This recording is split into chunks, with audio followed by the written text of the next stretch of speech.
In 1973, the American Psychiatric Association came forward with what would be called the Goldwater Rule, which stated that it would be unethical for psychiatrists to attempt to diagnose public figures from afar. Nevertheless, the Trump presidency has prompted a resurgence of psychiatric diagnosis from both professionals and laypeople. Dr. Alan Francis is the former chair of psychiatry at the Duke University School of Medicine. He is also the author of Twilight of American Sanity. A psychiatrist analyzes the age of Trump. Dr. Francis, thank you for joining me on Doc to Doc. My pleasure. You authored the DSM criteria for narcissistic personality disorder. This is something that many people have attributed to President Trump. You are not one of them. Do you stand by the assertion that he does not have this disorder? Well, Trump is absolutely a world-class narcissist. He has every criterion met except for two. In addition to having the features of being grandiose, unempathic, self-involved, selfish, all the things that go into being Trump, you have to have distress or impairment, significant distress or impairment. Trump is a man who causes immense distress in others, but doesn't seem to experience it very much himself. And although he's created tremendous impairment for our country and for his business colleagues, he himself has been very well rewarded in politics and also in business for being a narcissist. So that I think that it's reckless for people to attribute the damage he's causing to mental illness. He's much more bad than mad. Mental illness is characterized, almost every type of mental illness is characterized by this fact. It affects your life in a negative way. And I think you're making the argument that if you're the president, you have done pretty well for yourself, which most of us would agree with. But it reminds me sort of Nixon's famous quote when he said, if the president does it, it's not illegal. Can the president have a mental illness, or by the virtue of his success, does that take mental illness off the table? Now, we've had two amazing leaders last century and this who had real severe mental illness. Abraham Lincoln and Winston Churchill both suffered from classic clinical depression that no one would doubt. You can be a terrific leader and have a very severe mental illness, at least intermittently, in part of your life. But I think the issue with Trump is that he's just an incompetent, blustering, deceitful con man. No one has ever been less suited for the presidency of the United States. And we shouldn't confuse his bad behavior with mental illness. To lump Trump with the mentally ill is a tremendous insult to them. It stigmatizes them. Most people who are mentally ill are well-meaning and well-behaved and really fine people. Trump is none of those. So that when we confuse mental illness with bad behavior, we, first of all, insult the mentally ill, and secondly, we underestimate just how evil Trump is and how dangerous. What is it about him that prompts people to even speculate, as opposed to just saying, oh, well, this guy might not be an effective leader? Well, first of all, there was a lot of concern about Richard Nixon along the lines of him being quite paranoid, appropriate concern. I think the thing about Trump is that he's completely irresponsible, quite ignorant, impulsive, insulting, corrupt, self-serving, that he'll say and do anything at the whim of the moment. But I think we confuse the behaviors of a trickster and a con man with real mental illness. And I think it makes us ineffective in dealing with him. The taming of Trump will be a political taming. It won't be a psychiatric name-calling. Trump will not be removed from office under the 25th Amendment because he's unfit psychiatrically. That would require Pence and a majority of the cabinet voting him unable to continue in office. That will never happen. He may well be impeached, but he won't be removed from office on psychiatric grounds. Meanwhile, we're missing the point. Congress has to tame Trump. Congress has to make sure that no one man, especially someone so unstable and so selfish as Trump, can press the nuclear button or start war with Korea. Congress has to take over the right to declare war, which presidents have abused frequently in the last 50 years. I think it's a political problem. The public is responsible. The public has to demonstrate against the reductions in medical coverage, against Trump's terribly unfair tax proposals. The government of the United States will be turning over in 2018. And the public has a responsibility to make sure that more responsible people are in charge.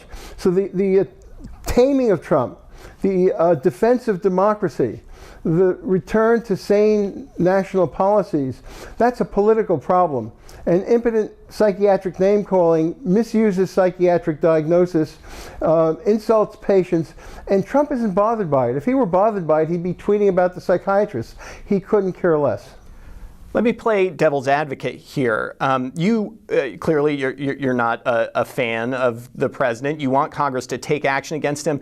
Wouldn't a consensus from psychiatrists saying, something isn't right here, at the very least provide them more political cover for doing what you believe needs to be done than just saying, oh, well, this is a guy who makes some bad decisions? Wouldn't that help them if a prominent psychiatrist came and said, I have concerns about this guy's rationality? Well, I think that there's nothing about Trump that isn't completely transparent. He may well be the most transparent person who ever lived. His behavior, his outrageous taking advantage of other people, his conspiracy theories, all of these go back 45 years. It's not as if he's a different person now than when he was in his 20s. He's certainly no different now than when he was running for office. The American public bought this, and now they must have buyer's remorse. Attributing this to mental illness makes it sound like Trump is a one-off and that it's all his problem. And I think that's a mistake. I think that Trump is a mirror on our soul.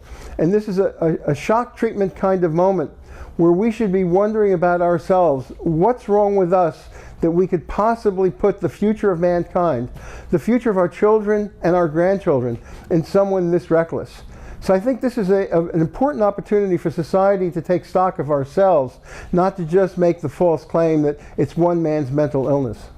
The central thesis of your book essentially is Donald Trump isn't crazy, we are.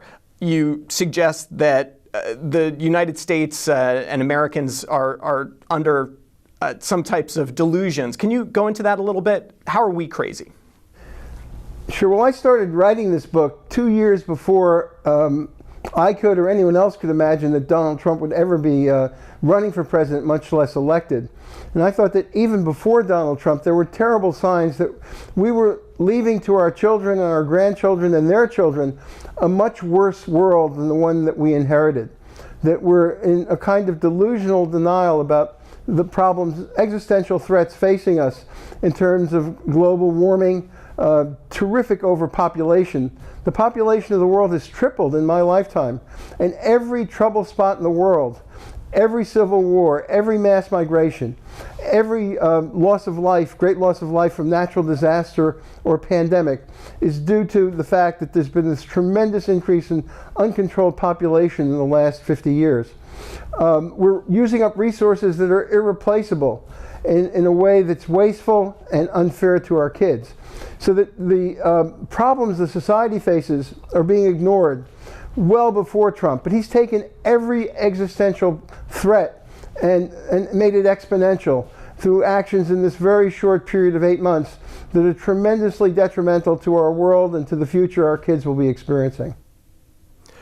You're a psychiatrist, so I'm going to challenge your psychiatry skills here a little bit. As a psychiatrist, you need to be able to identify with your patients regardless of whether you necessarily agree with them. So talk to me about Trump supporters. Not the man himself, but he clearly has a strong base of support.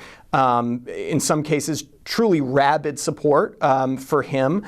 Are these people, in your opinion, suffering from a delusion, or can you empathize with their situation?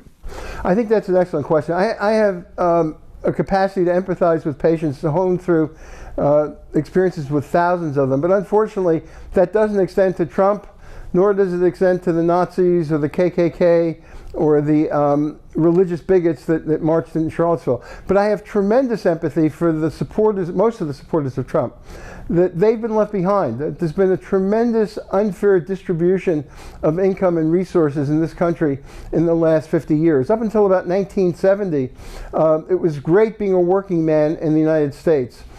Ever since the development of high technology of computers, jobs have been replaced at a dizzying rate. And that's been extenuated through the globalization of labor. So that right now, it's a struggle to get a job. The jobs are low paying. They're not enough to really keep a family in a decent living circumstance. And the rural areas of America are being hollowed out. Small towns can't hire doctors, can't hire teachers. Schools are closing down. Kids are moving away. It's a disastrous situation for many people in America. And the message that they're sending to us is a clear and I think a very valuable one, that we have got to reduce the inequality in this country. The top 20 people in the United States in wealth have as much wealth as half the population. And that's just dead wrong. It's been 50 years of maldistribution, of great inequality. The trouble is that their message is valid, but the messenger couldn't be more false. There is no more a false prophet of the common man than Donald Trump. And all of his policies to date have been in the direction of stealing from the poor to give to the rich. Depriving maybe 30 million people of medical care, if he has his way, in order to give huge tax breaks to billionaires and to corporations that are already storing $2 trillion or more. So that I think the main point here is that we have to have full respect for Trump supporters, and we have to help them see where their self-interest lies in a sincere way, not just with symbolic demonstrations.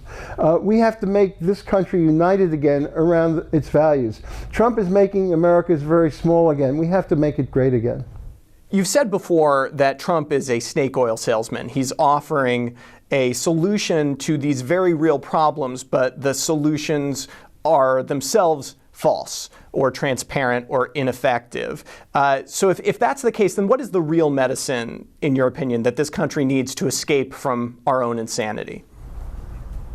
Well, I think what's happened for the last 40 years is a remarkably successful propaganda effort that has pitted race against race, has pitted social conservatives against social liberals in an effort to avoid the fact, to make unclear, to obscure that there's been this tremendous increase in inequality and to the detriment of the common people. I think we have to unify again as a country. I think we have to come together, and I think that can be done. If you take surveys of the American public, you find that on almost every issue, there's a common sense majority answer that makes perfect sense for the future. And the politicians are polarized around positions that most people would not hold. We can find common sense solutions to taxation, to abortion, to gun control. All of these issues are amenable if we reduce the propaganda that's turning one group in America against another. And Trump is just the greatest expert, the greatest con man at creating divisiveness. So I think our people have to come together. The good thing about Trump is that he is such a terrible president that he's creating the biggest backlash you could possibly imagine. And actually, I'm fearful of Trump being impeached. I think that Pence and Ryan in office would be much better because more plausible perpetrators of policies that would be very detrimental to the average American. There's no administration that would be less useful to Trump supporters than a Pence-Ryan administration. I think the Democratic Party has gone far astray. It's lost its base, and it's time for it to recover that base. Well, Dr. Francis, the new book is called Twilight of American Sanity. It is available wherever fine books are sold. Thank you once again for joining me today. It's been my pleasure, and let's hope things work out much better than they appear to be working out right now. I'm hopeful about the future, even though the current situation looks so difficult.